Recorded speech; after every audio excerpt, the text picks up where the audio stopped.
E aí pessoal, tudo bem? Terceiro episódio dessa quarta temporada de Doom Patrol, que aqui a temporada já deu uma mudança do que eu falei aqui dos dois primeiros episódios no vídeo passado, né? Que se ficar revisitando aquele negócio das bundas assassinos lá, eu acho que é um ponto fraco, assim, não acho legal, mas aqui não. Aqui a história foi pra frente, já no desenvolvimento da Rita, que atriz sensacional essa Rita, viu?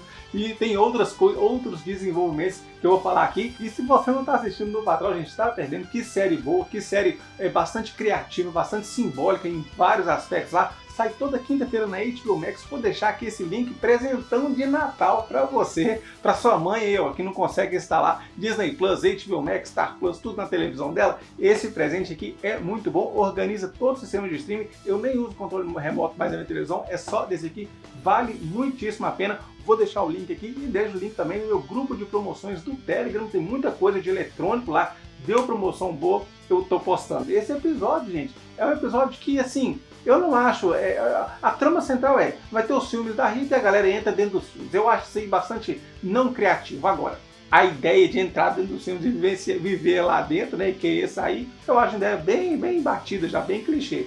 Mas até que tem algumas coisas criativas nessa daí, né? A primeira é que a Rita tá assim, ninguém gosta de mim, ninguém quer saber de nada, e do nada chega um panfletinho pra ela, falando que vai rolar uma retrospectiva da carreira dela. Chega no cinema, não tem ninguém.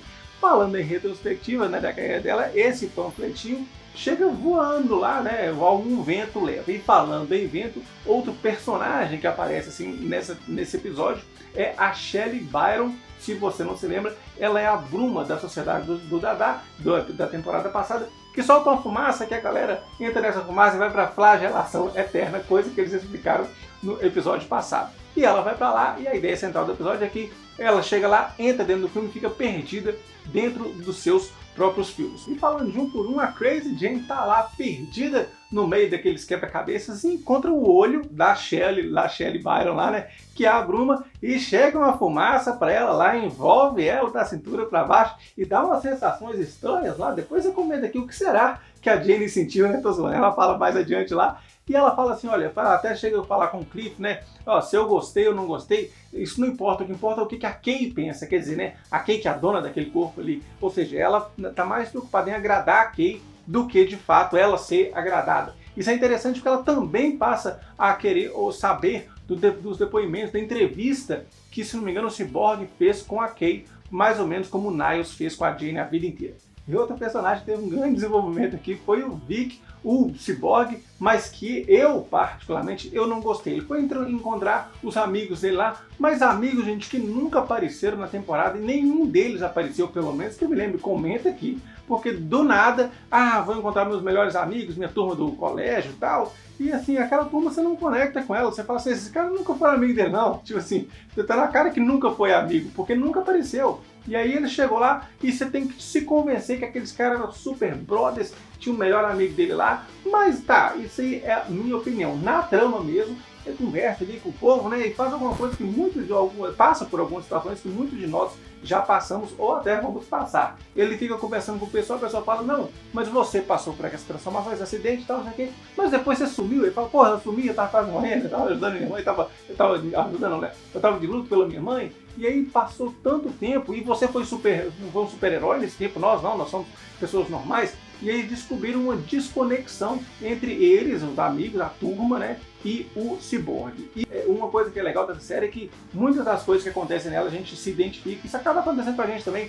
Você tem algum amigo que você não vê há muito tempo, uma turma que você não vê há muito tempo, quando você reencontra, não é a mesma coisa, ainda que você tente forçar aquilo ali, que foi o que o Victor fez, né? Tentou não, eu tô de boa, sou ser humano normalmente, normal, vamos falar assim. E aí eles falam assim, olha, você pode até voltar pra gente, mas a gente não é a gente mais. A gente é outra pessoa, a gente já tivemos outras experiências. Então assim, a trama em si dele tentar voltar para os amigos é legal. Agora os amigos em si, pra mim, não são amigos nada. E como eu falei, a trama central é da Rita indo pra dentro do cinema, né, dos filmes que ela fez, que não tem ninguém assistindo o filme dela, né? E com pipoca, e com 200 pipocas lá, sendo que não tem ninguém, é tudo pipoca pra ela. Mas falando em ninguém assistir os filmes, aqui é mencionado nesse episódio no anterior que o Larry é o melhor amigo dela. E é interessante que quando ele vai pra lá assistir os filmes, ele já sabe o que vai acontecer nos filmes, portanto, né? Se tem alguém que assistiu os filmes da Rita, de dó, talvez, né? Foi o Larry. Mas a Rita chega dentro do filme E ela fala assim, olha, tem uma hora que ela até menciona que gostou de estar dentro do filme de novo,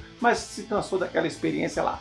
Só que as pessoas com que ela está contracenando ali, também estão ali, estando forçadas a estar ali, tendo que seguir um determinado roteiro, como é no cinema, mas ali parece forçado por outra coisa, né? Quem sabe é o Immortus mesmo, que está manipulando aquilo, ou então a própria doutora Janus, que apareceu mais ao fim do episódio, né? Aliás, Janus, para quem não sabe, só uma curiosidade aqui, Janus era uma divindade etrusca que tinha a cabeça, tinha dois rostos, né? Um rosto para frente e um rosto para trás, dando a ideia de que ele sabia tudo que acontece para frente e tudo que acontece para trás, o que ele sabe que tem depois da porta, antes da porta, por isso que o nosso mês janeiro vem de Janus, que é quando abre o ano, né? Tudo que ele sabe o que vem para frente e sabe o que teve para trás. Portanto, fica aí a curiosidade, a doutora Janus, que talvez ela mesma que tenha planejado toda essa história de dentro do filme. Mas eles chegam dentro do filme e tem um ator lá que parece que não está cumprindo o script, não está cumprindo o roteiro e rapidinho ele some lá. Só que dentro dessa vivência e dentro do filme,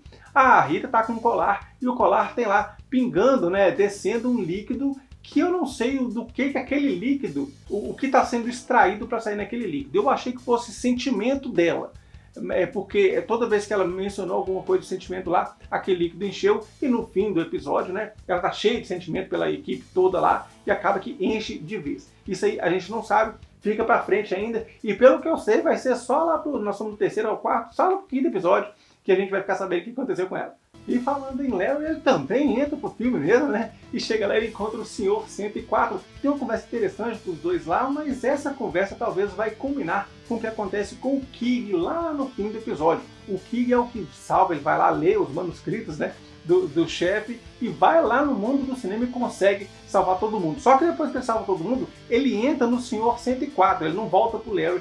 Essa parte eu achei interessante. Agora, falando interessante, de todo mundo que entrou no cinema, os melhores, sem dúvida, foi o Cliff e a Jane. Que legal, os dois entraram num filme de terror lá e falavam assim, não, eu tô no filme de terror, mas isso aqui não me assusta não. Aí aparece uma criança escabrosa lá, assustadora, e do susto ele fala assim, não, mas também uma criança assustadora dela, quem é que não assusta uma criança dessa, assim, uma criança escabrosa dessa? Essa parte dos dois aí foi muito legal, de todos os filmes de todos que entraram dentro do filme, esses dois aí pra mim são os que mais valeram o episódio. E eles terminam no filme de ficção científica, né, o Star Trek, que a Rita fez, que foi o primeiro filme dela que flopou, eles falam isso, né? Mas dentro dessa coisa aí, a Rita, como eles negaram a liderança dela, mas ainda assim, para provar que gosta deles, ela vai lá salvar eles. É nessa hora que o colar se enche e vai para a doutora Janus, que ela fala do Immortus, aqui ele vai para o Immortus, ou seja, tudo isso é um plano do Immortus para que ele se erga, volte, né? Alguma coisa assim, e como eu mencionei aqui, o Kig salva eles no final.